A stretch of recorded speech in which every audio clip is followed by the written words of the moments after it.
நல்லவர் परमेश्वर बला है। மீண்டுமாக இந்த கடைசி செஷனிலே உங்களை பார்ப்பதற்கு மிகுந்த சந்தோஷம். इस अंतिम सेशन में आप लोग सबसे मिलना मेरे लिए बहुत अच्छा है, आनंद की बात है। இந்த கடந்த 5 செஷன்லையும் 4 செஷன்லையும் நம்ம பார்த்த எல்லா காரியங்களும் உங்களுக்கு பிரயோஜனமாக இருந்திருக்கும் என்று நான் விசுவாசிக்கிறேன். पिछले 4 सेशन में हम लोग जो भी अध्ययन किए हैं वो सारे बातें हम सबों के लिए लाभदायक रहा करके मैं विश्वास करता हूँ। இந்த கடைசி செஷன்ல கூட தொடர்ந்து நம்ம காலேபுடைய வாழ்க்கையை தியானிக்க போகிறோம். और इस आखिरी सेशन में भी लगातार हम कालेब के जीवन से कुछ बातों का अध्ययन करने जा रहे हैं। இன்னும் நிறைய பேசிட்டே இருக்கிறதுக்கு நிறைய காரியங்கள் இருக்கிறது. और इसमें बातें करते रहने के लिए बहुत सारी बातें इसमें तो है जरूर। நான் பேசி பேசி பேசி உங்களை போர் அடிக்க நான் விரும்பல. लेकिन लगातार बातचीत करते करते आप सबको बोर लगने के लिए मैं नहीं चाहता हूँ। ஆகவே தான் இன்றைக்கு இந்த லஞ்சோட உங்களை முடிச்சு அனுப்பணும் அப்படின்னு பிரயாசப்படுகிறோம். इसलिए हम लोग सोच रहे हैं कि अभी लंच के बाद आपको सबको विदा करने के लिए हम लोग सोच रहे हैं। நீங்கள் கற்றுக்கொண்ட காரியங்களின் மூலமாக உங்களுடைய ஜோன்ல ஒரு பெரிய மாற்றம் நடந்தது அப்படிங்கிற சாட்சியை தான் நான் கேட்க விரும்புகிறேன். आप लोग जो बातों को सीखे हैं इसी के चलते अपने जोन में एक बहुत बड़ा परिवर्तन हुआ है करके हम गवाही को सुनने के लिए चाहते हैं। நமக்குள்ளும் நம்முடைய ஊழிய முறைகளுக்குள்ளும் வேதம் அதிகமாக செயல்பட வேண்டும் என்பதை தான் நான் விரும்புகிறேன். हमारे अंदर और हमारे सेवकाई के अंदर भी परमेश्वर का वचन कार्य करना है करके हम चाहते हैं। அண்ணன் கூட அதெல்லாம் அடிக்கடி சொல்லுவாங்க. और हमारे बड़े भैया भी हमेशा इस बातों को कहते हैं। बिब्लिकल मेथड ऑफ मिनिस्ट्री, जो परमेश्वर के वचन के आधारित सेवकाई, வேதம் காண்பிக்கிற வழிமுறையின்படி செய்யப்படுகிற ஊழியம், और परमेश्वर के वचन के ओर से जो दिखाया जाने वाला तरीका, அதன்படி நாம் செயல்பட வேண்டும் என்பதனால்தான் उसी के अनुसार हमें काम करना है करके இப்படிப்பட்ட காரியங்களை எல்லாம் ஜெம்ஸ்ல இருந்து ஒழுங்குபடுத்துகிறார்கள். ये सारी बातों को जेम्स के द्वारा आयोजन किया जा रहा है। நம்முடைய பிள்ளைகள் வேத வசனத்திலும் அவ்வப்போது கட்டப்பட வேண்டும். हमारे सेवक लोग परमेश्वर के वचन में भी और मजबूत होना है, வசனத்திலே வேர் கொள்ள வேண்டும், और वचन में और गहराई में जाना है, வசனத்திலே நிலைத்திருக்க வேண்டும். और वचन में बने रहना है। இதற்காகத்தான் இப்படிப்பட்ட காரியங்கள் நேரம் எடுத்து செய்யப்படுகிறது. इसलिए ऐसे समय निकाल कर ये सब बातें किया जाता है। இல்லைன்னா உங்களை எல்லாரும் கூட்டத்தை உட்கார வச்சு नहीं है तो आप सबको बुलाकर पकड़ के ले आकर ஒரு மாபெரும் துதி ஆராதனை அப்படின்னு சொல்லி एक बहुत बड़ा स्तुति की प्रार्थना करके बोल के டங்கு டங்குன்னு 4 மியூசிக்கை போட்டு और एकदम अच्छा से कुछ वाद्य यंत्र को बजाकर நல்லா பாட்டு பாடி और अच्छा से गीत गाकर ஆராதனை பண்ணி थोड़ा सा आराधना चला के அப்பா आहा செம்ம ரிலாக்ஸ்டா இருந்துச்சு. अम्मा बहुत आराम लगा। 4 ஹிந்தி படம் பார்த்த எஃபெக்ட் இருக்கு. वो 4 हिंदी सिनेमा देखने का इफेक्ट आ गया। அப்படி வீட்டுக்கு போயிடக்கூடாது. ऐसे ही घर नहीं जाना है। அதனாலதான் இந்த 2 நாள் உட்கார்ந்து வசனம் கேட்பதற்கு நம்ம பிரயாசப்படுகிறோம். इसलिए ये 2 दिन हम बैठकर परमेश्वर का वचन को सुनने के लिए हम प्रयास किए। ஆண்டவரை ஆராதிக்கிறது அவசியம். परमेश्वर को आराधना करना जरूरी है, அதே நேரத்துல எல்லாமே ஒரு பேலன்ஸ்டாக இருக்க வேண்டும். और सारे बातें एक निर्धारित रूप से एक बैलेंस रूप में रहना, संतुलन बना के रहना है करके चाहते हैं। அந்த வசனங்களை நாம் கேட்கும்போது इसलिए वचन को हम जब सुनते रहते हैं அது நமக்குள் வளர்ந்து பெருகுகிறது. वो हमारे अंदर और जड़ पकड़कर बढ़ता है, இன்னும் கனி கொடுக்க அது உதவுகிறது. और हम उसमें फलदायक जीवन जीने के लिए मदद करता है। அது நல்லவர். परमेश्वर अच्छा है। ஹalleluya. हालेलुया।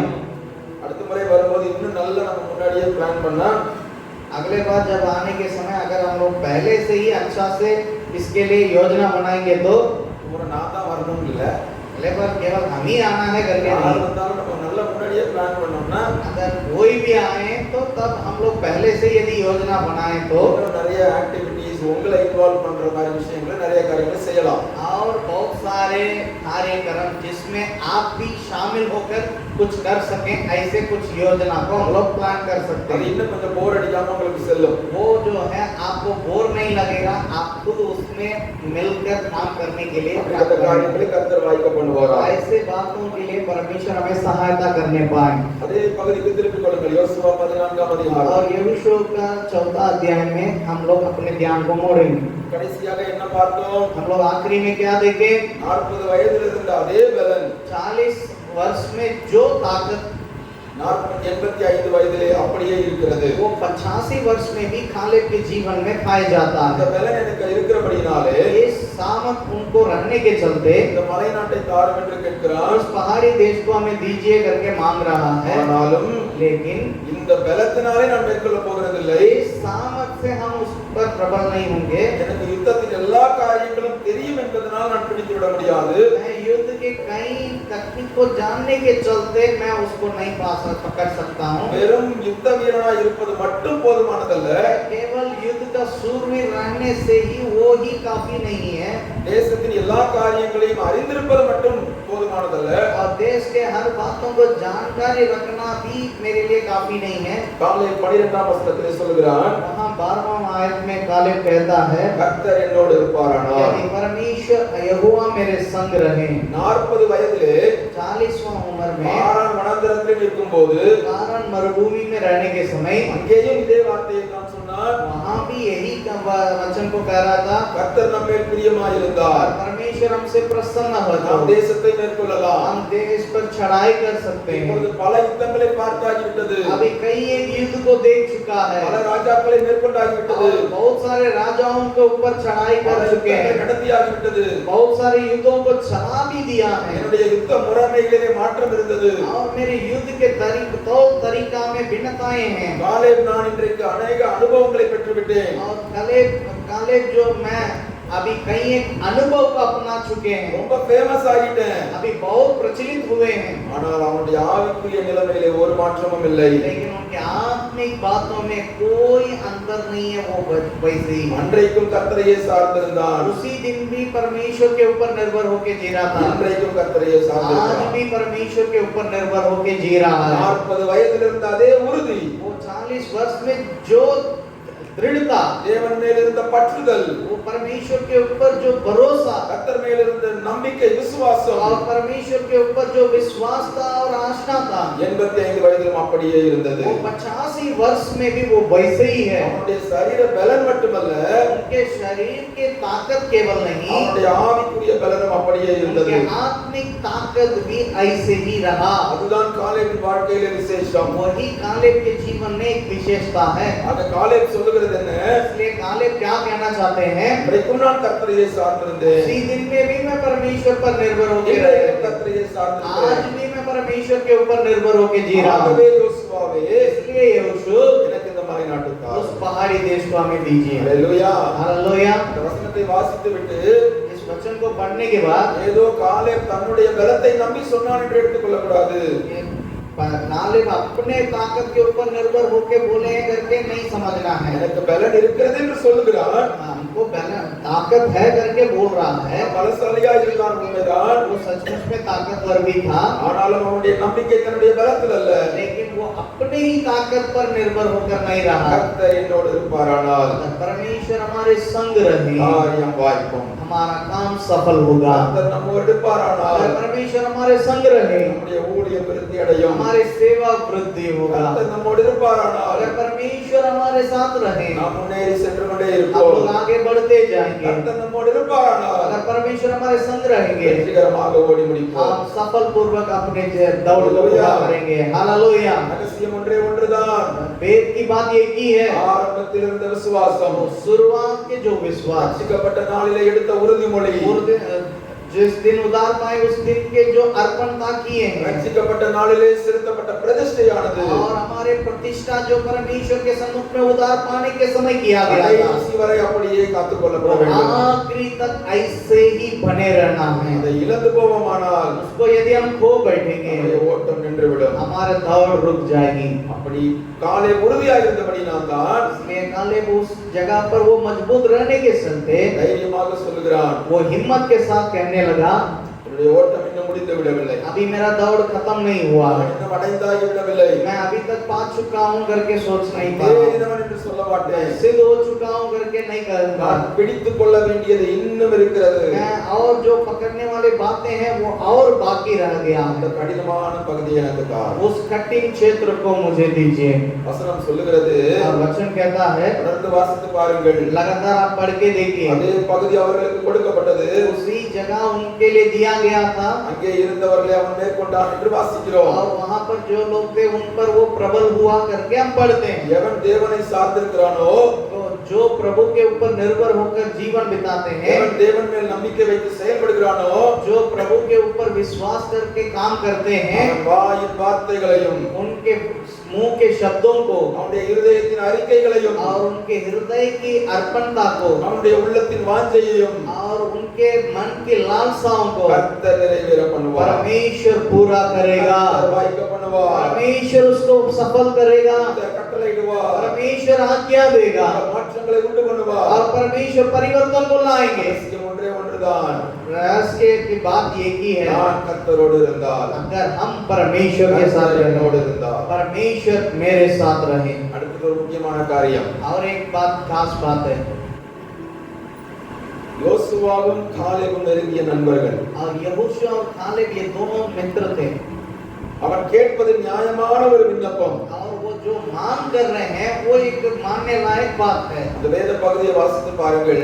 उस वचन की बातों को यदि आप पढ़ के देखिएगा, அதிகார துணியிலே அவன் வந்து கேட்கவில்லை. वो आपके हिम्मत के साथ अधिकार जता के नहीं मांग रहा है। என்னதான் எனக்கு அவன் நெருங்கிய நண்பனாக இருந்தாலும், वो जितने भी प्रिय मित्र होने के बावजूद भी, என்னதான் நானும் என்னுடைய லீடரும் பயங்கர க்ளோஸா இருந்தாலும், जितने भी हम अपने अगुवे दोनों बहुत मित्र होने के बावजूद भी, மோசே ஒரு வழிமுறையை வகுத்து கொடுத்திருக்கிறார். मूसा एक तरीका को सिखाया है। இப்படிதான் தேசம் பங்கிடப்பட வேண்டும் என்று கற்றுக் கொடுத்திருக்கிறார். तो ऐसे ही देश को बांटे जाना है करके वो उन्होंने बताया है। அந்த சிஸ்டம்குள்ள இருந்து செயல்படுவதற்கு उस सिस्टम के अंदर रहकर काम करने के लिए தன்னை முற்றிலும் ஒப்புக் கொடுத்த மனிதன் இந்த காலேப். वो अपने आप को पूरे रीति से समर्पित किया हुआ व्यक्ति था ये कालेब। இணைந்து செயல்படும் போது, मिलकर सेवा करने के समय, ஒரு குழுவாக நாம் வேலை செய்யும் போது, हम मिलकर काम करने के समय பல நேரங்களில் இப்படிப்பட்ட காரியங்களிலே தவறு விடுகிறோம். हम कई बार इस प्रकार की बातों में हम लोग हार जाते हैं। தலைவர் எனக்கு ரொம்ப க்ளோஸ் தானே,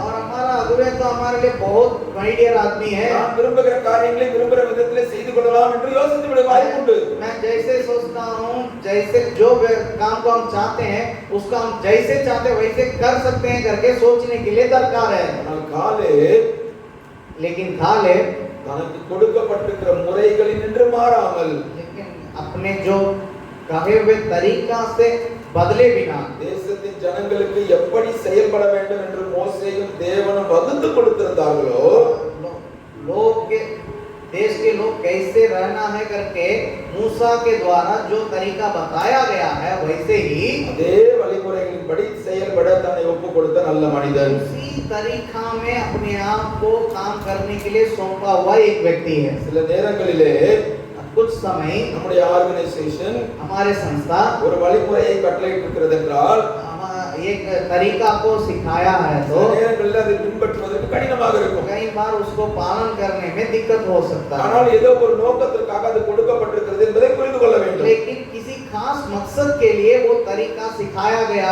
करके हमें समझना है। அந்த சிஸ்டத்தின்படி செயல்படுவதற்கு उस तरीका से काम करने के समय நாம் நம்மை ஒப்புக் கொடுக்க வேண்டியது அவசியம். हम अपने आप को अर्पण करने की एक आवश्यकता है। அப்படி இல்லாமல் अगर नहीं है तो என் இஷ்டப்படி போவேன்னு போனா मैं अपने मनमानी करेंगे करके தேவன் सब काम நோக்கம் करने से நிறைவேற முடியாது. परमेश्वर की योजना पूरा नहीं होगा। தான் பவுல் பிலிப்பியருக்கு எழுதும்போது எழுதுகிறார், इसी को ही पौलुस फिलिपियों की कलीसिया में लिखता है, நீங்கள் இசைந்த ஆத்துமாக்களாக செயல்பட வேண்டும். आप एक मन एक चित्त होकर रहना है। இசைந்த ஆத்துமாக்கள் என்றால் என்ன?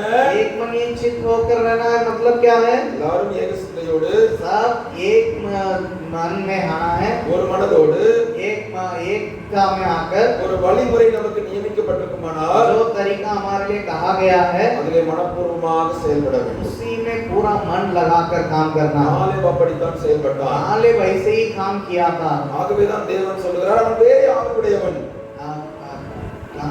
परमेश्वर कालेब के बारे में कहता है वो और ही आत्मा के साथ है। இன்னொரு காரியத்தை காண்பிக்கிறேன். एक और बात तुमको दिखाऊंगा।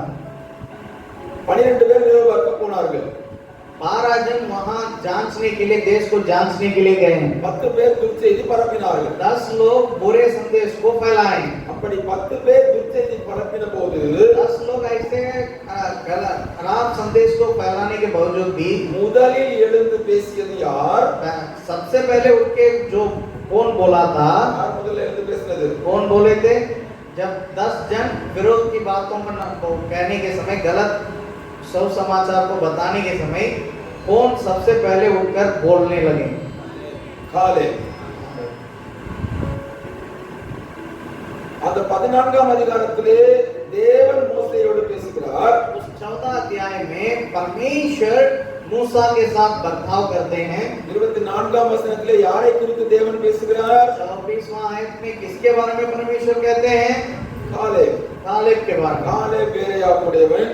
कालेब और ही आत्मा के साथ है. காலேப் என்னை உத்தமமாய் பின்பற்றினார். कालेब पूरे मन से मेरे अनुग्रहण किया है. தேவன் அங்கே யோசுவாவை குறித்து பேசவில்லை. परमेश्वर वहां यहोशू के बारे में बातचीत नहीं किए. 10 பேர் பிரச்சனை பண்ணின போது 10 लोग जब समस्या कर रहे थे, முதலில் எழுந்து பேசியது காலேப். सबसे पहले उठकर बोलने वाला है कालेब. பின்னர் 14ஆம் அதிகாரம் 30ஆம் வசனத்திற்கு பிற்பகுதியில் தான் फिर 14 अध्याय 30वां आयत के बाद ही தேவன் மோசேயிடத்திலே பேசிக் கொண்டிருக்கும் போது परमेश्वर मूसा के साथ बातचीत करने के समय யோசுவாவும் காலேபும் என்று சேர்த்து சொல்லுகிறார். यहोशू और कालेब करके दोनों को मिलाकर बोलते हैं. ஆனால் முதலாக அந்த 10 பேருக்கு எதிர்த்து நின்று பேசியது காலேப். सबसे पहले उस 10 जन को जवाब जो दे रहा था वो कालेब था. தேவனால் முதலாவது பாராட்டப்பட்டவனும் காலேப். परमेश्वर के द्वारा सबसे पहले जो तारीफ को पाए हैं वो भी कालेब था. ஆனால் மோசே மரித்த பின்பு लेकिन मूसा मरने के बाद யார் தலைவராக வந்தது? कौन वहां पर अगुवे के रूप में आया? தலைமைத்துவம் யாருக்கு சென்றது? वो अगुवापन किसको गया है? இன்னும் முறைப்படி பார்த்தா காலேபுக்கு போயிருக்கலாம். अगर हमारे समझ के अनुसार आना चाहिए तो वो कालेब को मिलना चाहिए था. யாருக்கு போச்சு? लेकिन किसको गया? யோசுவாவுக்கு போச்சு. यहोशू को गया. நான் மட்டும் காலேபா இருந்தா अगर मैं कालेब रहते तो என் கூட ஒரு 100 பேரை சேர்த்துட்டு अपने साथ एक 100 जन को इकट्ठा करके யூனியன் ஆரம்பிச்சு एक यूनियन शुरू करके போராடுவோம் हम लोग जिंदाबाद जिंदाबाद करके बोलकर பதவி கிடைக்கும் வரை போராடுவோம். पद मिलने के समय तक हम लोग लड़ेंगे. இது அநியாயம், ये तो இது அக்கிரமம். ये गलत बात है. நான் தான் முதல்ல நிகழ்ச்சி பேசினேன். मैं तो उस दिन पहले उठ के बोला था. ஆண்டவரே என்னதான் வேற ஆவி உடையவர் சொன்னாரு. परमेश्वरी मेरे बारे में ही गवाही दिया था और ही आत्मा के साथ है. ஆனா அமைதியா இந்த யோசுவாவை பிடிச்சி தலைவன் ஆக்கிருக்கீங்க. लेकिन उस समय चुपता ये उसको अभी आप अगुवे बना दिए हैं. போராடி இருக்கேன். हम लड़ाई किए होंगे. காலேபுடைய வாழ்க்கையை பாருங்க. लेकिन कालेब के जीवन को देखिए. எத்தனை அற்புதமான தேவ மனிதன். कितना अच्छा परमेश्वर के दास था. பதவியின் பின்னால் ஓடாத மனிதன் காலேப். वो पद के पीछे नहीं भागने वाला था ये कालेब. எனக்கு குறிக்கப்பட்டது என்ன என்பதை தெளிவாக அறிந்திருந்தவன் காலேப். मेरे लिए परमेश्वर की इच्छा क्या है करके समझने वाला एक व्यक्ति था कालेब. பதவிக்காகவும் பட்டத்திற்காகவும் மனிதர்கள் கொடுக்கிற அதிகாரத்திற்காகவும் நான் தேவனை பின்பற்றவில்லை. पद के लिए, पदवी के लिए या मनुष्य के द्वारा मिलने वाला बड़ी बातों के लिए अपने आप को बेचने वाला नहीं है. பதவி கொடுக்கப்பட்டால் நல்லது, अगर पदवी मिलता तो अच्छा है, கொடுக்கப்படாவிட்டால் அதை விட நல்லது. अगर नहीं मिलता तो और ही अच्छा है. ஏனென்றால் क्योंकि பிதாவானவர் ஒருவனுக்கு கொடுத்தால் ஒழிய पिता किसी को यदि नया दे तो ஒருவனும் ஒன்றையும் பெற்றுக்கொள்ள முடியாது என்று வேதத்திலே வாசிக்கிறோம். कोई भी किसी भी बात को प्राप्त नहीं कर सकता है करके वचन में पढ़ते हैं. ஆக எனக்கு எது கிடைத்தாலும் इसलिए अगर मुझे कुछ भी मिले அது தேவனால் கொடுக்கப்படுகிறது. वो परमेश्वर के ओर से मुझे मिलता है. ஒருவேளை அது கிடைக்காமல் போகுமானால் अगर वो मुझे नहीं भी मिलेगा तो அதை தேவன் எதற்கோ நிறுத்தி வைத்திருக்கிறார். परमेश्वर किसी बात के लिए रोक के रखे हैं. அது தேவன் என்னை வேறு விதத்திலே பயன்படுத்த விரும்புகிறார். नहीं है तो परमेश्वर मुझे और ही तरीका में इस्तेमाल करना चाहते எது हैं. கொடுக்கப்பட வேண்டும் என்று தேவனுக்கு தெரியும். मुझे क्या मिलना चाहिए करके परमेश्वर जानते हैं. எனக்கு எது கிடைக்க கூடாது என்பதும் அவருக்கு தெரியும். मुझे क्या नहीं मिलना चाहिए ये भी परमेश्वर जानते हैं. அவர் கொடுக்க நினைத்ததை ஒருவரும் தடுக்க முடியாது. वो जो देना चाहते हैं उसको कोई रोक नहीं सकते हैं. அவர் தடுத்து வைத்திருக்கிறதை ஒருவரும் கொடுக்க முடியாது. अगर वो जो रोकना चाहते हैं उसको कोई हमें दे नहीं सकता. காலேபை பாருங்கள். कालेब को देखिए. உண்மையும் உத்தமமாய் தேவனை தேடிய மனிதன் वो विश्वास योग्यता और उत्तमता के साथ परमेश्वर को बोल உலக பிரகாரமான அங்கீகாரத்திற்காக அல்ல, ये संसारिक समझने के लिए, संसारिक अंगीकार के लिए नहीं. யோசுவாவின் பேர்ல ஒரு புக்கே இருக்கு பைபிள்ல. यहोशू के नाम से एक किताब भी है बाइबल में. ஆனால் யோசுவாவுக்கு சற்றும் சளைத்தவன் அல்ல காலேப். लेकिन यहोशू के लिए किसी भी वक्त में कम नहीं है ये कालेब. ஆனால் அவனுடைய பேர் மொத்தமே ஒரு 5 இடத்தில் தான் சொல்லப்பட்டிருக்கிறது என்று நினைக்கிறேன். बहुत ज्यादा से ज्यादा देखेंगे तो कम से कम 5 जगह पे इस कालेब के बारे में चर्चा किया गया करके हम समझते हैं. நம்முடைய பெயர் பூமியிலே எழுதி பெரிதாக காட்டப்பட வேண்டும் என்ற அவசியம் இல்லை. हमारा नाम इस पृथ्वी में बड़ा से दिखाई देना है करके कोई जरूरी नहीं है. தேவன் அப்படி நடத்துவாரானால் நல்லது. अगर परमेश्वर परमेश्वर ऐसे चलाते हैं तो अच्छा है, ஆனால் தேவன் கொடுக்காத பட்சத்திலே अगर परमेश्वर ऐसा नहीं चाहते हैं तो நானாக அதை தேடி ஓட வேண்டிய அவசியம் இல்லை. मैं खुद उसके पीछे नहीं दौड़ना है। அவர் உங்களுக்கு வைத்திருக்கிற உயர்வு சரியான நேரத்திலே வரும். आपके लिए वो जो पद या उन्नति को जो परमेश्वर रखे हैं वो सही वक्त पर आपके पास आएगा। ரகசியம் என்ன? रहस्य की बात क्या है? அவர் எனக்கு கொடுத்திருப்பது போதும் என்று சொல்லி சரியாக ஓடுங்கள். वो जो कुछ उन्होंने मुझे दिया है ये मेरे लिए काफी है करके आप दौड़ को आगे बढ़ाएं। நீங்கள் अनेகருக்கு சாட்சிகளாக மாறுவீர்கள். आप कई एक लोगों के लिए गवाही बनेंगे। பல நேரங்களிலே உலகம் நம்மை அங்கீகரிக்காது. कई एक बार संसार की बातों में हमें इस बात में तकलीफ होगी। நான் ஒரு ஐடி நிறுவனத்திலே வேலை செய்கிறேன். भैया एक आईटी कंपनी में काम करते हैं। 6 வருஷம் முடிஞ்சு போச்சு. 6 வருஷம் நான் அக்டோபர் 2ஆம் தேதி ஜாயின் பண்ணேன். अभी ही எப்போ मैं 2015ஆம் ஆண்டு. अभी ही मैं स्मरण कर रहा हूँ 2015 में अक्टूबर 2 तारीख मैंने वहाँ ज्वाइन किए। अभी 6 साल बीत गया।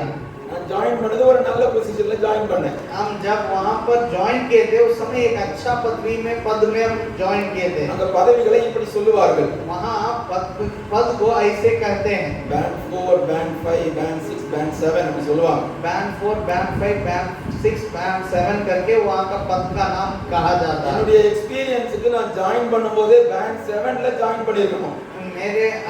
मेरे अनुभवी की बातों के लेकर अगर मैं ज्वाइन करने के समय ज्वाइन करना है तो 7 में ज्वाइन करना था। ஆனால் நான் 2015ல ஜாயின் பண்ணும்போது लेकिन 2015 में जब हम ज्वाइन किए थे என்னை बैंड 5ல தான் செலக்ட் பண்ணாங்க. लेकिन बैंड 5 में ही उन्हें चुना गए थे। முதல் 4 ஆண்டுகள் और पहले 4 साल பயங்கரமான வேலை செஞ்சேன். और बहुत कठिन परिश्रम किए, இல்ல கடினமா உழைச்சோம். बहुत अच्छा मेहनत किए, ஆனா ஒரு ப்ரமோஷன் இல்ல. लेकिन कोई उन्नति नहीं मिली। அறந்தாரன்னு சொல்லுவாங்க. लोग बोलते थे कि हम लोग देंगे ஆனா தர மாட்டாங்க. लेकिन नहीं देते हैं। ஆனா நம்ம வேலை மட்டும் பல நிலைகளில் உயர்ந்து செய்து கொண்டிருப்போம். लेकिन हमारा काम जो है हमारा हद से भी बहुत ज्यादा होगा, उतना काम को करेंगे ஆனா அதற்கேற்ற உயர்வு வருதான்னு பாத்தீங்கன்னா வராது. लेकिन उसके अनुसार उन्नति आ रहा है करके देखिएगा तो वो तो नहीं आता। கிட்டத்தட்ட 5 வருஷம் ஆக போகுது. लगभग 5 साल बीतने वाला था। போன வருஷம் மார்ச் மாசம் पिछले साल मार्च महीना में எனக்கு வேற ஒரு ஆர்கனைசேஷன்ல வேலை கிடைச்சிச்சு. और दूसरे एक संस्था में हमें काम मिला। நானும் என்ன பண்ணேன், இது மாதிரி ரிசைன் பண்ண போறேன் அப்படின்னு என் மேனேஜர்ட்ட சொன்னேன். मैं भी क्या किया, अपने मैनेजर से कहे मैं अभी रिजाइन मारने जा रहा हूँ। அதுக்கு முன்னாடி ஒரு நாளும் போய் நான் மேனேஜர்ட்ட சண்டை போட்டதே கிடையாது. इसके पहले मैं कभी भी मैनेजर साहब के साथ लड़ाई नहीं की। என்னுடைய ப்ரமோஷனை பத்தி ஒரு தடவை கூட நான் பேசுனது मैं கிடையாது. अपने पद उन्नति के लिए एक बार भी उनसे बातचीत नहीं की। கர்த்தரே அதற்கு சாட்சி. परमेश्वर ही उसके लिए गवाह है। ஏன் ஹைக் போடலன்னு நான் கேட்டதே கிடையாது.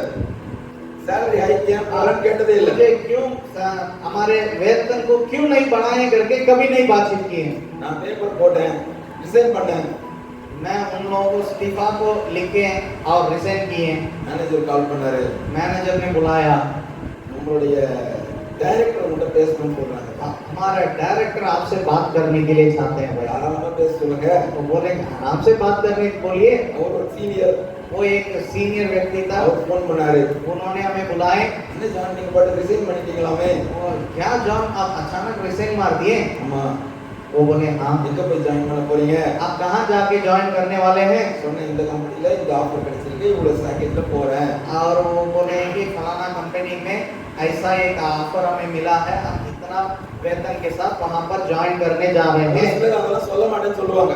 कुछ लोग वो सब हम नहीं बोल सकते हैं करके बोलते हैं। நான் எதுக்கு மறைக்கணும்? मैं क्यों उसको छिपाना है? நான் சொன்னேன், मैंने बोले उनको, சரிப்பா என்னோடைய மேனேஜர் உன்கிட்ட பேசணும்னு சொல்றாரு, நான் நாளைக்கு உனக்கு மீட்டிங் ஸ்கெட்யூல் பண்றேன் அப்படின்னு சொன்னாங்க. वो सीनियर व्यक्ति ने वो खुद बोल रहे थे मेरा मैनेजर आपसे बात करने के लिए चाहते हैं, मैं कल आपके लिए एक विशेष मीटिंग आयोजन करते हैं। டிபின்னு ஒருத்தவங்க இருப்பாங்க, டெலிவரி ப்ராஜெக்ட் எக்ஸிக்யூட்டிவ், அவங்க பேசணும்னு சொன்னாங்க. நாங்க சரி ஸ்கெட்யூல் பண்ணுங்க. डीपी डिलीवरी प्रोजेक्ट एग्जीक्यूटिव करके एक व्यक्ति है जो सारे बातों को संभालते हैं, वो आके उनसे मिलने लगे। இருக்கிற எல்லா லைன்ல வர்றாங்க. वहाँ जितने भी लाइन में अधिकारी हैं वो सब लाइन से आने लगे। சரி ஓகே, அவர் சீனியர் மோஸ்ட் டைரக்டர் வந்து பேசணும்னு சொன்னாருன்னா सबसे अंत में सीनियर मोस्ट डायरेक्टर साहब बात करना चाहते हैं। சரி பேச சொல்லுங்க அப்படின்னு சொல்லிட்டேன். भैया बोले उनको भी बोलने दीजिए। சரி ஆக்சுவலா நாங்க எல்லாம் ரிசைன் பண்ணா நாங்க 3 மாசம் அங்க இருக்கணும். எங்களுக்கு நோட்டீஸ் பீரியட் 3 மாசம். लेकिन वो हमारा कंपनी का तरीका अगर हम रिजाइन मारेंगे फिर भी 3 महीना वहां पर काम करना है, ஏனென்றால் எங்களுக்கு அடுத்து ஒரு புது ஆளை எடுப்பாங்க, क्योंकि हमारे जगह पे किसी नया व्यक्ति को நான் चुनेंगे அவரை ட்ரெயின் பண்ணணும், और भैया को उनको तैयार करना है। நான் என்னென்ன காரியத்தை செய்யணுமோ அதெல்லாம் சொல்லி கொடுக்கணும். भैया जो जो काम किया करते थे उसको उन्हें सिखाना है। இதுதான் ஐடி கம்பெனிஸ்ல உள்ள ஒரு ப்ரொசீஜர். ये आईटी कंपनी में एक तरीका है, அதன்படி காரியங்கள் நடந்து கொண்டிருக்கிறது. उसी के अनुसार काम हो रहा था। எனக்கு மீட்டிங் ஷெட்யூல் பண்றேன்னு சொன்னாங்க, நான் பண்ணவே இல்லை. उन लोग वहाँ मीटिंग आयोजन करेंगे करके बोल रहे थे लेकिन नहीं किए। நாளைக்கு பேசுவாங்க ஒரு 1 வீக் வெயிட் பண்ண, சத்தமே இல்லை. कल बात करेंगे करके इंतजार किए लेकिन कोई आवाज नहीं निकला। கடைசியா ஒரு 10 நாள் கழிச்சு கேட்டாங்க, लेकिन 10 दिन के बाद उन लोग हमें पूछे, அங்க எவ்வளவு பேக்கேஜ் வாங்குறீங்க புதுசா போற இடத்துல, आप नया जगह पर जाने के समय आपको कितना वेतन दे रहा है? என்ன இவ்வளவு தர்றாங்க அப்படின்னு.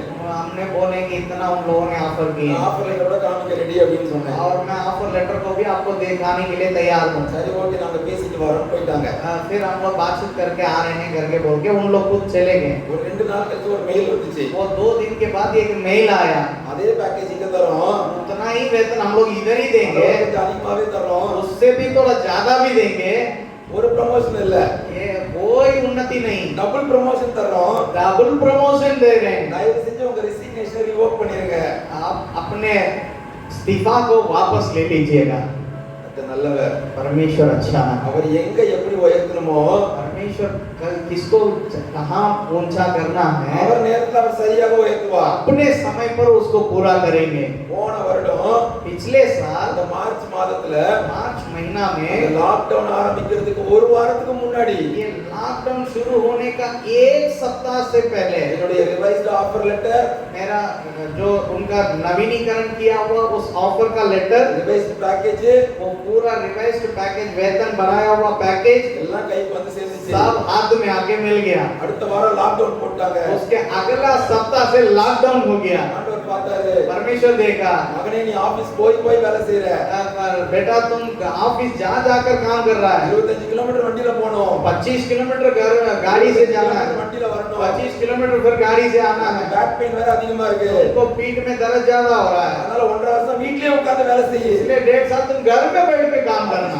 வர வேண்டாம், ऑफिस में जाने की जरूरत नहीं। ஆபீஸ்க்கு போய் கிட்டத்தட்ட 2 வருஷம் ஆகுது. मैं ऑफिस में जाकर लगभग 2 साल होने वाला, டபுள் ப்ரமோஷனோட अभी 2 पद उन्नति के साथ, தேவையான ஹைக்கோட जितने पैसा की जरूरत है वेतन की बढ़ोतरी के साथ, குடும்பத்துக்கு என்ன தேவையோ और हमारे परिवार के लिए जो आवश्यकता है எல்லாம் ஆண்டவர் அற்புதமாக ப்ரொவைட் பண்ணி वो கொடுத்தார். सारे बातों को परमेश्वर अद्भुत रीति से देते गए। மற்றவர்களை போல अन्य लोगों के समान நான் போய் ப்ரமோஷனுக்கு சண்டை போடல, अपने प्रमोशन के लिए लड़ा नहीं, சேலரி ஹைக்கு சண்டை போடல, मैं अपने वेतन बढ़ाने के लिए भी लड़े नहीं, பின்னாடி வந்திருக்கவனுக்கு எல்லாம் கொடுத்துருக்கீங்களேன்னு கேட்கல, मेरे पीछे जो कोई आया उन सबको आप दिए हैं करके नहीं, ताना नहीं मारे।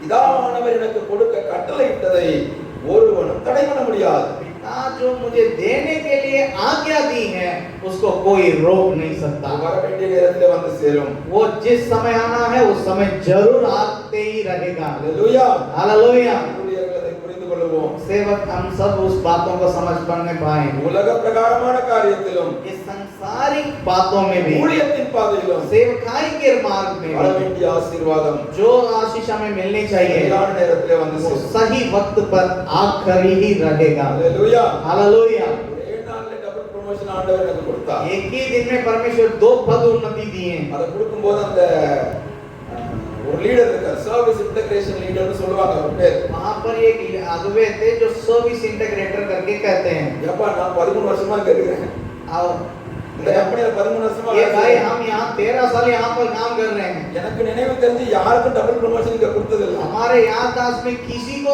2 पद उन्नति कभी नहीं मिला। கர்த்தர் நம்மை விசேஷமானவர்களாக வைப்பார். परमेश्वर हमें विशेष रूप से लोगों के बीच में रखेंगे। ஆனா ஒண்ணு ஞாபகம் வச்சுக்கணும், लेकिन एक बात याद रखना है, ஒழுங்கா வேலையும் செய்யணும்.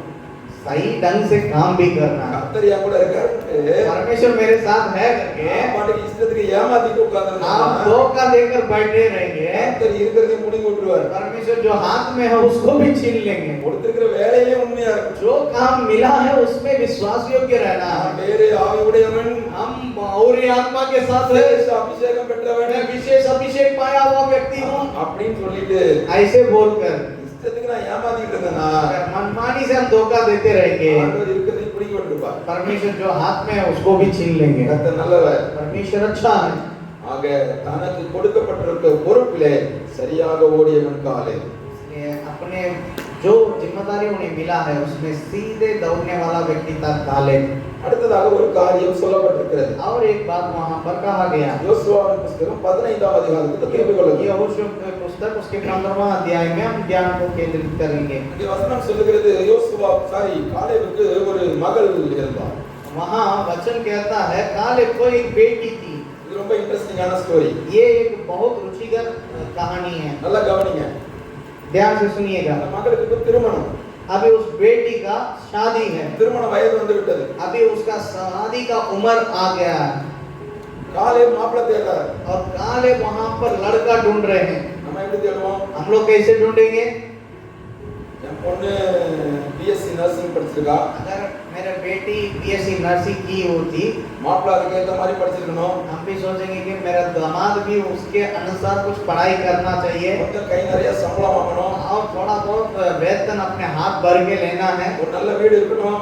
और एक अच्छा घर होना चाहिए இங்க கொஞ்சம் நிலம் இருந்தா நல்லது. और कम से कम थोड़ा जमीन रहता तो अच्छा है। இதெல்லாம் இருந்துச்சுன்னா ऐसे रहता तो அவருக்கு उनको என் மகளை நான் கல்யாணம் பண்ணி வைப்பேன். अपने बेटी को हम दे सकता हूँ। இன்னும் நம்ம சொல்லுவோம். हम लोग अगर रहते तो ऐसे बोलेंगे மாப்பிள்ளை கடி எப்படின்னு பாப்போம். दुल्हा का घर कैसा है करके देखेंगे। ஆனா காலேப் எப்படி தெரியுமா மாப்பிள்ளை சூஸ் பண்ணாரு? लेकिन कालेब अपने बेटे के लिए कैसे दामाद चुने मालूम है? நீ வசதியோட இருக்கியோ, तुम अगर धनी हो या नहीं, நல்லா படிச்சிருக்கியோ இல்லையோ, तुम पढ़ाई किया कि नहीं, நீ பிச்சை எடுக்கிறியோ வேலை செய்யலையோ, तुम भीख मांग रहे हो या काम कर रहे हो, அங்க கீரியாத் செப்பேம்னு ஒரு இடம் இருக்கு. वहाँ किरियात सेपेर करके एक जगह है। அங்க இன்னும் ராட்சதர்கள் இருக்கிறாங்க. वहाँ अभी भी राक्षस लोग रहते हैं। நான் யுத்த வீரனா இருந்தா மட்டும் பத்தாது. मैं केवल युद्ध के सूरवीर सूरमा रहने से काफी नहीं, நான் மலைநாட்டை சுதந்திரிக்கிறவனா இருந்தா மட்டும் பத்தாது.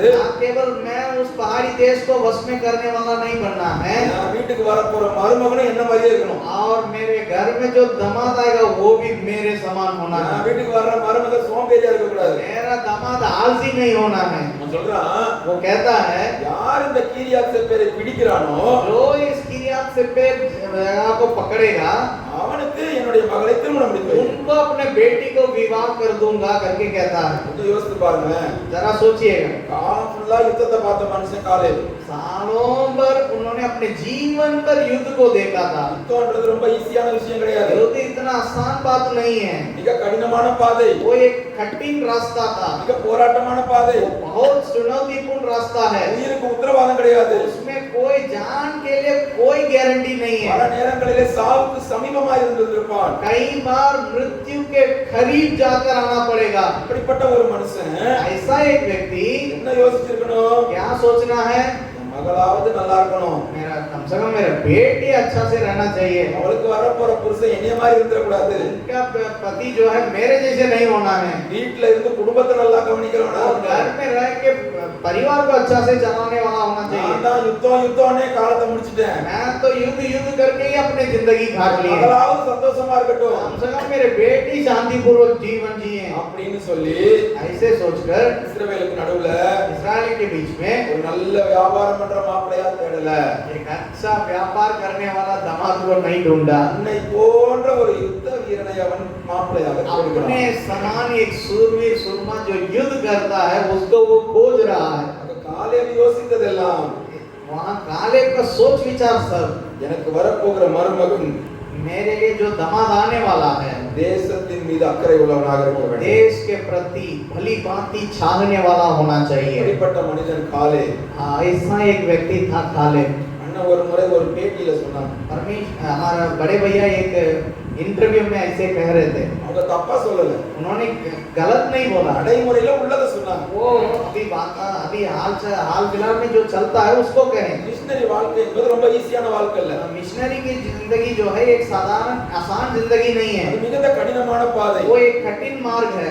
இப்போ என்கிட்ட இருக்கிற மிஷனரிகள் கூட अभी मेरे पास जितने मिशनरी है, எத்தனை பேர் जितने लोग அவர்கள் பிள்ளைகள் उनके उनके बच्चों में மிஷனரிகளாக வர ஒப்பு கொடுப்பார்கள் என்று ஒத்துக்கொள்வார்கள் என்று எனக்கு தெரியாது मिशनरी बनने के लिए इजाजत देंगे करके मुझे खुद मालूम नहीं है। என்று அவர்கள் ஒரு பேட்டியிலே சொல்லியிருந்தார்கள் हमारे बड़े भैया एक इंटरव्यू में इस बातों को कहे थे, ஏனென்றால் அவர்கள் கடந்து போன பாதை அவ்வளவு கடினமான பாதை क्योंकि उन्होंने जो रास्ता को पार किए वो इतना कठिन रास्ता है। இங்க போகணும் பல நேரங்களில் அடிக்கப்படணும் துன்புறுத்தப்படணும் இத்தனை பாடுகளை ஏன் பிள்ளையும் சகிக்க கூடாது அவங்க ஏதாவது ஒரு நல்ல வேலைக்கு தான் போகணும் என்று யோசிப்பார்கள் तो उधर जाना इधर जाना है और कई जगह पर मार पीट को खाए हैं, सब बातों को देखने के चलते कम से कम मेरे पीढ़ी जो आने वाला है, मेरे बच्चे एकदम सुखदायक शांतिपूर्वक जगह रहना है करके वे लोग चाहते होंगे। காலேப் தன்னுடைய மகளுக்கு ஒரு யுத்த வீரனை தேர்ந்தெடுக்கிறார் लेकिन कालेब अपने बेटी के लिए एक युद्ध की सूरवीर को चुन रहा है। நான் மட்டுமல்ல ना केवल वो, என்னுடைய குடும்பமும் தேசத்தின் மேல் அக்கறை உள்ள குடும்பமாய் இருக்க வேண்டும் என்று விரும்பியவன் காலேப் मेरा परिवार भी देश के ऊपर एक शुभ चिंतक होना है करके चाहने वाला व्यक्ति था कालेब। ஆகவேதான் அவனை குறித்து வேதம் சொல்கிறது इसलिए उनके बारे में परमेश्वर का वचन कहता है வேறே ஆவியுடைய மனுஷன் वो और ही आत्मा के साथ था। ஓத்னியேல் என்கிற மனிதன் காலேப் சொன்ன மாதிரியே அந்த கீரியாத் செப்பேரை பிடிக்கிறான் ओत्नीएल करके एक व्यक्ति जो है, जैसे कालेब ने चुनौती दी वैसे वो किरियात सेपेर को पकड़ लिया। அந்த 15ஆம் அதிகாரத்தை தொடர்ச்சியாக வாசித்து பாருங்கள் उस 15वां अध्याय को आप लगातार पढ़ के देखिएगा, அங்கே எழுதப்பட்டிருக்கிறது वहां पर लिखा हुआ है ஓத்னியேல் என்பவன் அதை பிடிக்கிறான் ओत्नीएल जो है उस बातों को उसको अपने वश में कर लिया। குறித்து வைத்துக் கொள்ளுங்கள் 15ஆம் அதிகாரம் 15 முதல் 19ஆம் வசனம் வரை वो 15वां अध्याय उसके 17 आयत से लेकर 15 முதல் 19 15वां अध्याय का 15वां आयत से लेकर 19वां आयत तक। திருமணம் ரெடி ஆகிவிட்டது अभी शादी तैयार हो गया। ஓத்னியேல் இப்பொழுது மாப்பிள்ளையாக அலங்கரித்துக் கொண்டு நிற்கிறார் अभी ओत्नीएल जो है अभी दूल्हा बन के वहां खड़ा है। நம்ம பண்ற மாதிரி பொண்ணு அழகா மேக்கப் பண்ணி கூட்டிட்டு வந்திருப்பாங்க हम जैसे तैयार करते वैसे उनकी बेटी को अच्छा से तैयार करके दुल्हन को लेकर आए होंगे மாப்பிள்ளை தான் ரெடியா இருக்காங்க ஜம் ஜம்னு और यहाँ दूल्हा भी तैयार है, दुल्हन भी रेडी है, तैयार है। யோசுவா தான் அங்க சீஃப் பாஸ்டரா இருந்திருப்பாரு நினைக்கிறேன் वहाँ मैं कल्पना करता हूँ कि यहोशू वहाँ चीफ पास्टर होके रहे होंगे। வரவேற்கிறவர்கள் எல்லாம் பாடல்களை பாடுகிறார்கள் वहाँ जो स्वागत करने वाले सब गीत को गा रहे हैं। அந்த வீடே பயங்கரமா டெக்கரேட் பண்ணப்பட்டிருக்கிறது पूरे घर अच्छा से सजाया हुआ रहता है। அப்படியே பொண்ணு மாப்பிள்ளை வெக்கத்தோட தலை குனிந்து உட்கார்ந்து இருக்கிறார்கள் ऐसे दूल्हा दुल्हन दोनों थोड़ा सा शर्मा के नीचे झुक के बैठे हैं யோசுவா இறங்கி பயங்கரமா ஒரு பிரசங்கம் பண்ணிருப்பாரு நினைக்கிறேன் और यहोशू खड़े होकर वहाँ बहुत बड़ा प्रचार किए होंगे புதுமண தம்பதிகளுக்கு நல்ல ஆலோசனையை கொடுத்திருப்பார் और ये जो नया दूल्हा दुल्हन के लिए एक अच्छा सलाह को दिए होंगे ரெண்டு பேரும் உறுதிமொழி எடுத்துக் கொள்கிறார்கள் और दोनों एकदम वाचा बांध रहे हैं। வாழ்விலும் சாவிலும் जीवन में मरण में, சுகத்திலும் துக்கத்திலும் सुख में दुख में இன்பத்திலும் துன்பத்திலும் और सारे सुख और दुख में அப்படியே சொல்லி வாழ்வின் கடைசி மட்டும் वो जिंदगी की आखिरी तक அப்படின்னு சொல்லும்போது ऐसे बोलने के समय காலை வந்து आले आकर தன்னுடைய மகளுடைய கரத்தை பிடித்து उनका बेटी का हाथ को पकड़ कर ஓத்னியேல் கையில கொடுத்து ओत्नीएल के हाथ में देकर நல்லா பார்த்துக்கணும் ஒப்பு கொடுக்கிறார் मेरा बेटी का अच्छा से देखभाल करना करके छोड़ दे रहा திருமணம் நன்றாக முடிந்தது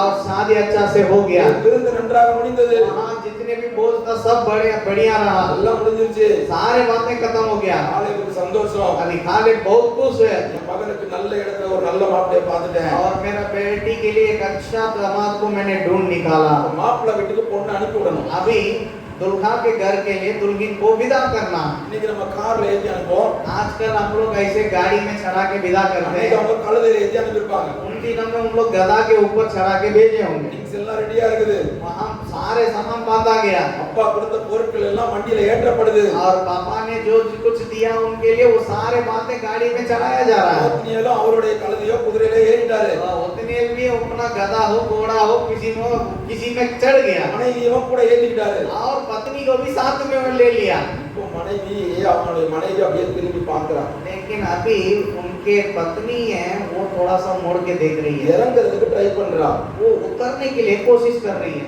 ஓத்னியேல் கேக்குறாரு ओत्नीएल पूछ रहा है என்னமாச்சு क्या हुआ? எங்க அப்பாட்ட ஒண்ணே ஒண்ணு கேட்டு வந்தேன் वो बोल रही है कि मेरे पापा से कुछ एक बात पूछ के आती हूँ। ஓத்னியேல் இறங்கல ओत्नीएल ने उतरा नहीं, ஓத்னியேல் இறக்கி விடல ओत्नीएल ने नहीं उतरा, நாளைக்குடைய மகள் கேட்கிறான் खालिद का बेटी मांग रही है। ஏதோ கேட்க போறா போய் கேளுமா நான் இப்போ விடுறாரு वो सोचा कि वो बाप बेटी के बाद में कुछ मांगेगी करके बोल சொல்லுகிறாள் के भेज रहा है। अब वो சொல்லுகிறாள் वो बोल रही है, எங்க அப்பா எனக்கு நிறைய நிலத்தை கொடுத்திருக்காரு. मेरे पिताजी ने मुझे बहुत सारा जमीन दी है, ஆனா எல்லாம் வறட்சியான நிலமா இருக்கு. लेकिन सब सूखा हुआ है। நான் கொஞ்சம் நீர் பாய்ச்சலான நிலமா கேட்டுக்கிறேன். मैं थोड़ा सा जो पानी स्रोत जहाँ है वहाँ उस जमीन को मांग कर लूं। ஓத்னியேல் கேட்க சொல்லல, उतनील ने नहीं मांगा, அவளா கேக்குறா. ये खुद आके मांग रही है। போய் அவங்க அப்பாட்ட கேக்குறா. वो जाके अपने पिताजी से मांग रही அவங்க है। அப்பாவும் பயந்துட்டாரு, என்னடா அது ஏறனவ இறங்கிட்டான்னு. मेरे उनके पिताजी भी डर गया कि जो छड़ी थी वो उतर के गई है करके, वो के डर गया। என்னமாச்சு?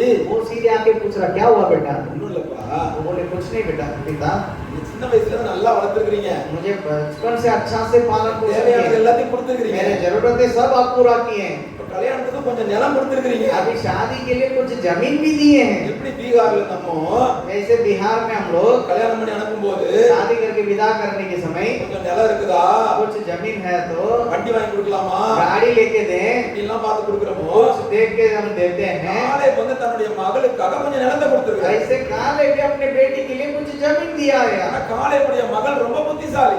लेकिन काले के बेटी थोड़ा सा बुद्धिमान लड़की थी। எங்க அப்பா ஒரு யுத்த வீரனை வேற பார்த்துட்டாரு. मेरे पापा एक युद्ध का शूरवीर को भी देख ஒரு लिए, பாட்டுக்கு அப்பா யுத்தத்துக்கு போயிடுவாரு. ये कई बार युद्ध के लिए चला जाएगा। எங்க அப்பா கொடுத்திருக்கிறது வறட்சியான நிலம். अरे पापा ने जो जमीन दी है वो तो सूखी भूमि है, இதை நான் ரெடி பண்ணணும்னா கொஞ்சம் கஷ்டம். अगर इसको तैयार करना है तो थोड़ा कठिन है, நான் வீட்டுல சும்மா உட்கார்ந்திருக்க கூடாது. लेकिन मैं घर में चुप नहीं बैठना है। ஒரு யுத்தத்துக்கு போனா கூட वो युद्ध में चले भी जाए, வீட்டுல வருமானத்திற்கு वो घर में हम अपने आमदनी के लिए எதையாவது செய்யணுமே. मुझे कुछ करना है ना। வறட்சியான நிலத்தோட सूखी हुई भूमि से கொஞ்சம் நீர் பாய்ச்சலான இடம் கொடுத்தீங்கன்னா நல்லது என்று कुछ கேட்கிறார். स्रोत के साथ, जो पानी के स्रोता के साथ जमीन हमें देते हैं तो अच्छा है करके मांग வசனம் की। சொல்லுகிறது, वचन कहता है, காலேபும் काले भी மேல்புறத்திலும் वो उत्तर में भी கீழ்ப்புறத்திலும் दक्षिण में भी நீர் பாய்ச்சலான நிலத்தை கொடுத்தார். स्रोतों के साथ जमीन को उन्हें दे दिया। ஆவியானவர் ஏன் இந்த சம்பவத்தை எழுதி வைத்திருக்கிறார்? परमेश्वर की आत्मा क्यों इस बातों को लिख के रखे? நான் அதை தியானித்து பார்த்தபோது मैं जब उसको अध्ययन कर रहा था, இது என்ன, அந்த மகள் திருப்தியா போக வேண்டியதானே என்று யோசித்தேன். मैं सोच रहा था ये क्या है, उस बेटी को तृप्त होकर जाना चाहिए था, ஆனால் அவளும் காலேபை போல ஒரு ஞானமான பெண் என்பதை என்னால் அறிந்து கொள்ள முடிந்தது. लेकिन वो भी कालेब के समान एक ज्ञानवान लड़की करके मैं समझ पाया। நல்லா கவனிங்க நான் சொல்றதை. ध्यान पूर्वक मेरी बातों को सुनिएगा। லோத்துவினுடைய வேலைக்காரர்களுக்கும் ஆபிரகாமுடைய வேலைக்காரர்களுக்கும் சண்டை வந்தது. लूत के सेवक और अब्राहम के सेवक दोनों के बीच में लड़ाई हुआ। இப்பொழுது ஆபிரகாம் சொல்றான், நீ வேணா பிரிஞ்சு போயிருப்பா, நான் வேணா பிரிஞ்சு போயிடுறேன் என்று சொல்லுகிறான். लेकिन अब्राहम आकर लूत से कह रहे हैं, अगर तुम चाहो तो तुम हम दोनों अलग हो जाएंगे करके बोल रहा था। அப்ப லோத் என்ன செஞ்சான்? तब लूत क्या किया? ஆபிரகாம்கிட்ட நீங்களா பார்த்து ஒரு இடத்தை எனக்கு கொடுங்கன்னு சொல்லல. वो अब्राहम को देखे ये नहीं बोला, आप अपने नजर में जो उचित है उसको हमें दीजिए करके नहीं बोला। அவன் கண்களை ஏறிட்டு பார்க்கிறான். वो अपने आंख को नजर को उठा के देखता है, எனக்கு எது பிரியமா இருக்கிறதோ, उनके नजर में जो अच्छा लगा, உன்னுடைய பார்வைக்கு எது செழிப்பா இருக்கிறதோ, अपने आंख में जो सुख सुविधा के साथ दिख रहा था, அதை தெரிந்து கொள்கிறான். उस जगह को चुन लिए।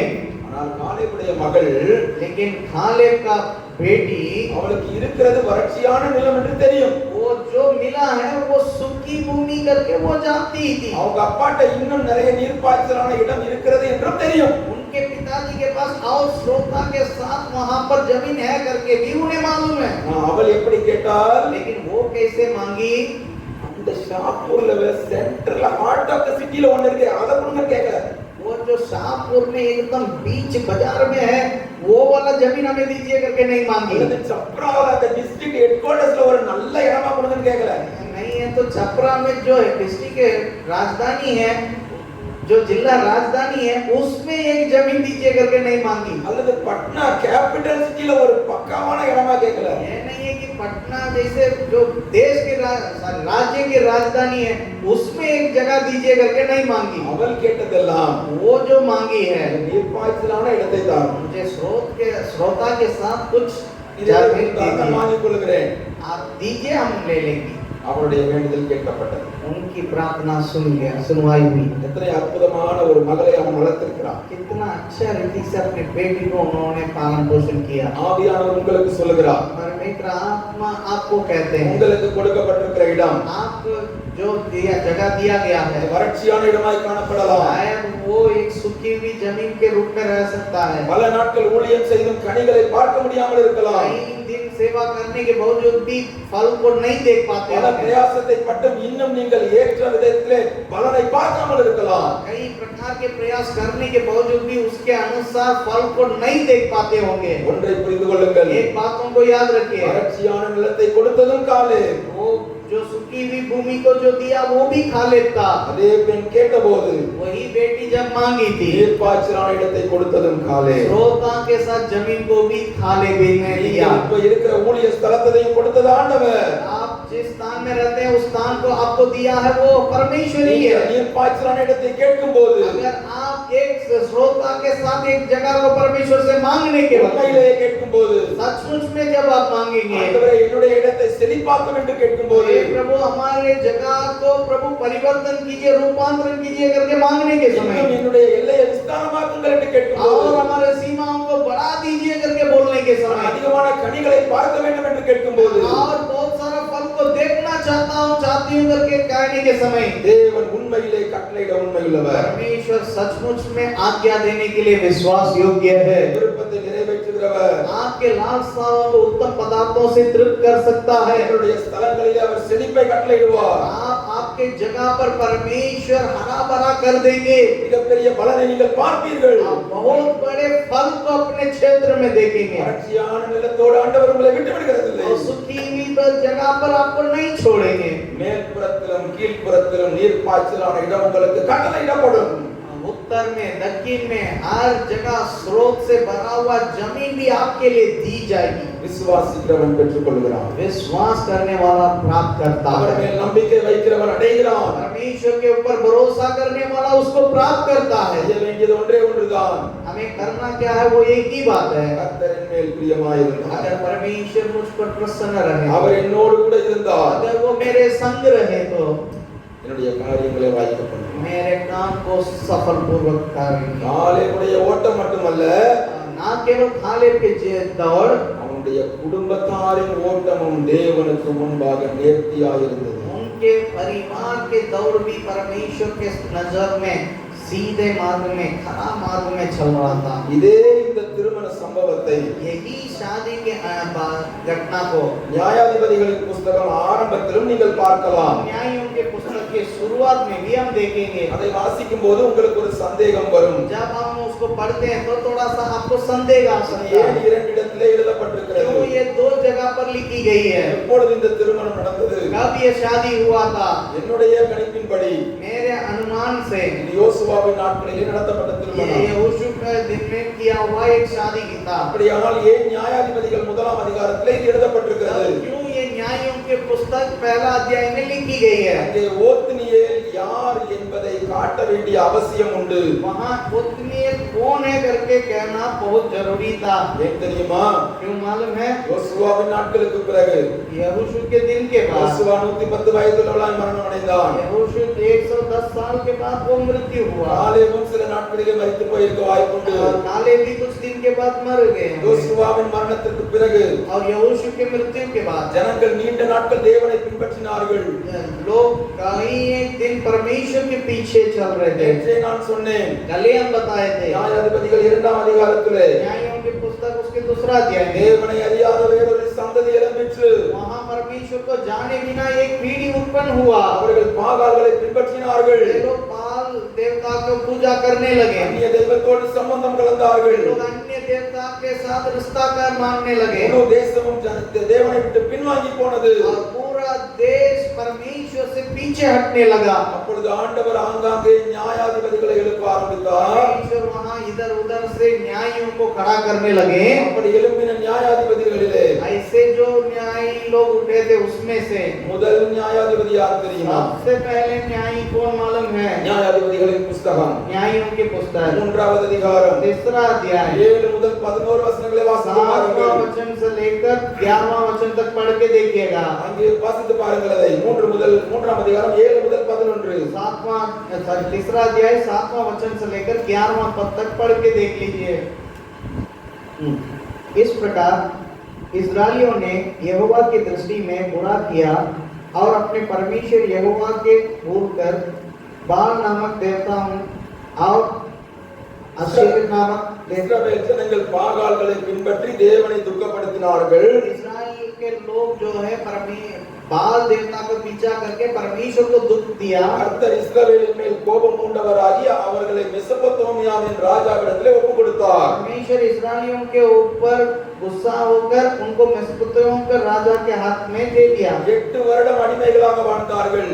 और 8 साल वे लोग गुलाम काट रहे थे। தேசம் முழுதும் கெட்டு போயிருந்தது.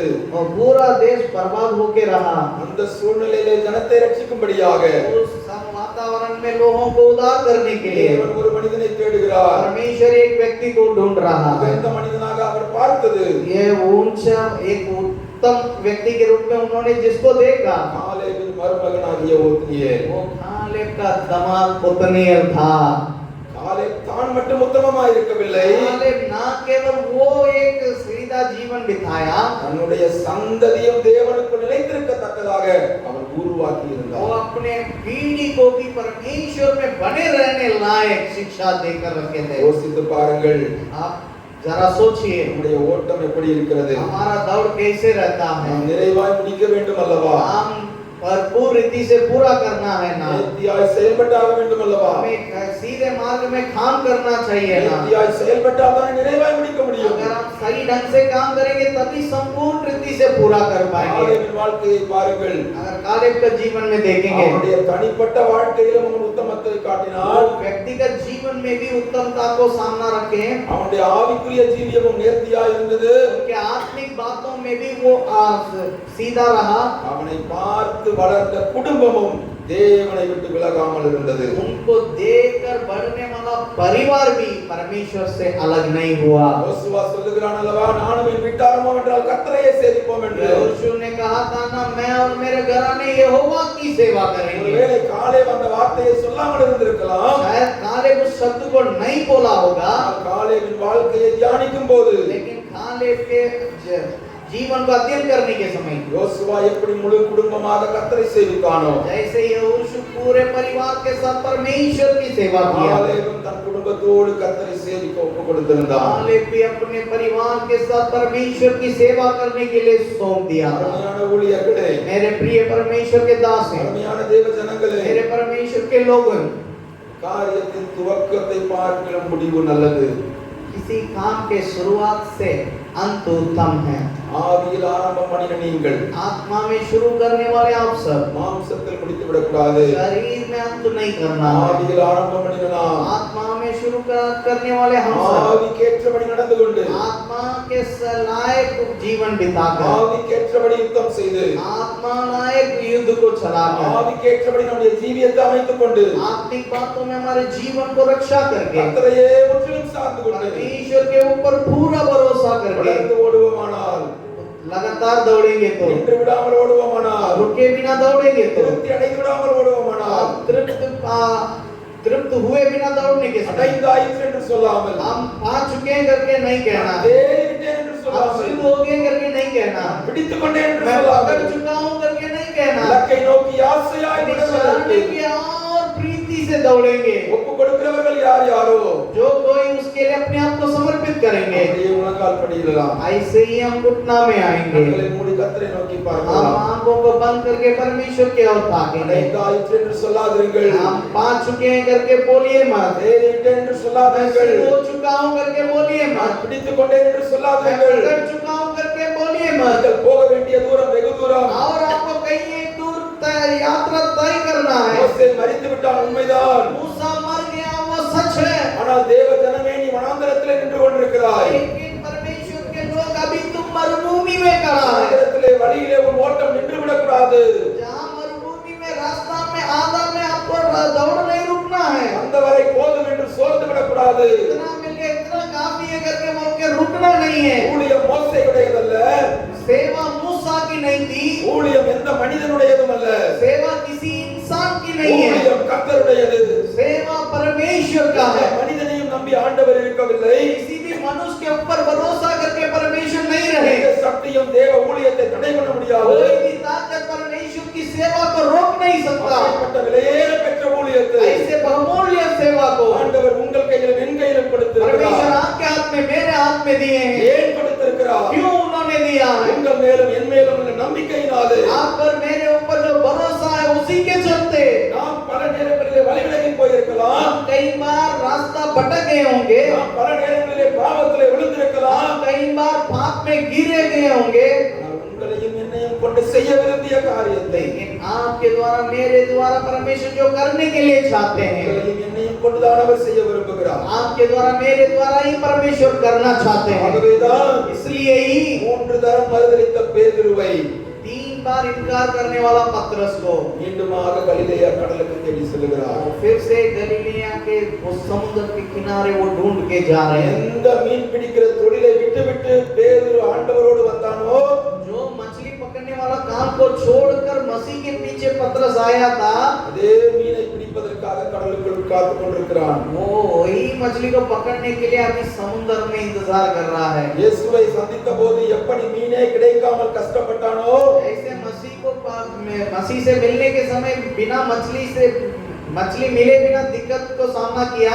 இப்போதும் ராமனும் பிரயாசப்படுகிறான், ஒன்றும் கிடைக்கவில்லை. अभी भी रात भर प्रयास कर रहा, कुछ नहीं मिल रहा है। ஆனால் இயேசு அவனைத்தான் தேடி சென்றார். लेकिन यीशु उन्हीं को खोज के गए। பேதுருவே, நீ என்னை மறுதலித்தது உண்மைதான். हे पतरस, तुम मुझे इनकार किया, ये तो सच है, ஆனால் உன்னை கொண்டு நான் செய்ய வேண்டிய காரியங்கள் உண்டு. लेकिन तेरे द्वारा मुझे करने का कुछ काम बाकी நீ है। தவறி விட்டபடியினால், तुम गिरने के चलते, நீ தடுமாறி விட்டபடியினால், तुम ठोकर खाने के நீ चलते, என்னை மறுதலித்து விட்டபடியினால், तुम मुझे इनकार करने के चलते, என்னுடைய ஊழியத்தை நான் உன்னிடத்திலிருந்து பறித்துக் கொள்ள விரும்பவில்லை. मेरे सेवा को मैं तेरे हाथों से नहीं निकालना चाहता உன்னை हूँ, நான் மீண்டுமாய் கட்டியெழுப்ப मैं விரும்புகிறேன். तुम्हें फिर से बनाने के लिए चाहता हूँ। அருமையான ஊழியர்களே, मेरे प्रिय परमेश्वर के लोग, ஒரே மனநிலையோடுதான் इसी मनसा के साथ தேவன் இன்றைக்கு உங்கள் அருகிலே நின்று கொண்டிருக்கிறார். आज भी वो आपके बगल में खड़े हैं। தேவையானது ஒன்றே, जो जरूरी है वो एक ही बात, மேல் பிரியமாயிருப்பாரானால், परमेश्वर अगर हम पर प्रसन्न रहेंगे, மீண்டுமாய் உங்களுடைய ஐக்கியத்தை உறுதிப்படுத்திக் கொள்வீர்களானால், फिर से हम अपने संगति को परमेश्वर में मजबूत कर लेंगे। மீண்டுமாக உங்களை எடுத்து பயன்படுத்துவதற்கு परमेश्वर फिर से हमें लेकर इस्तेमाल करने के அவர் लिए वो உண்மையுள்ளவராயிருக்கிறார். विश्वास योग्य परमेश्वर है। தொடருவோம்,